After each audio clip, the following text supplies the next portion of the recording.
introduce yourself and tell about yourself? Sure. My name is David Weekly. I'm a computer programmer or hacker turned entrepreneur. I build companies and I help other people build companies. I grew up in Boston, Massachusetts, to the son of a computer programmer, and his dad actually had the job title computer, so I'm technically one-quarter computer. I came out to California for my degree in computer science, got that at Stanford, worked for a big company, worked for a small company, and then decided it was time to start a company of my own. You gave a really inspiring keynote presentation tonight at Startup Monthly Vilnius, and you gave some revolutionary ideas. For example, don't think small, think big, and go big. Could you please tell us about that? So a great piece of advice that I got from one of my advisors was that it takes about as much time to do something small as to do something big. If you start a bakery, you're going to be working 16-hour days for a couple decades. It's a lot of work.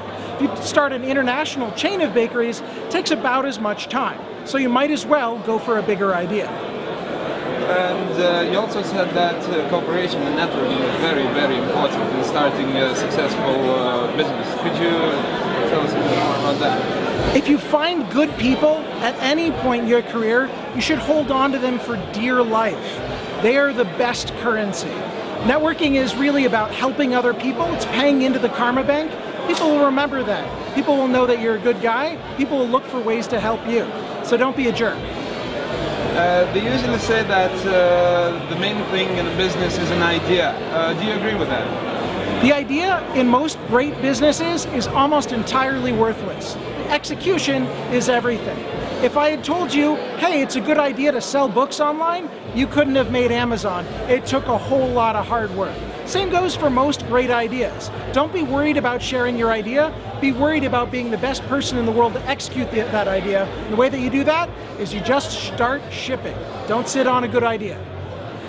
And what can you tell to all the people here that are participating in Startup Monthly Vilnius that are thinking big, about big ideas? How could you encourage them to implement? What would be your words of wisdom for those young kids who are sitting now just with the ideas, not with anything? There is boldness, brilliance, and beauty in just starting. And you'll be ashamed of the first thing that you make, because you'll want to make something big and beautiful and incredible, and you won't want to release it until it's ready. You need to release it before you're comfortable with it being ready for the world, because that is how you're going to become the world's leading expert in that thing that you're working on. And of course, failing is not a bad thing. Failure is an inherent part of the startup process. If you're going and starting something new that nobody has ever done before, it's probably going to be mostly wrong in the best case, and so you better get used to that. There's a lot of failure that's part of the startup process. You just need to accept that going in. Just because you fail doesn't mean that you're a failure. You need to get back up, get on the horse, and try a new idea. Thank you very much. Thank you.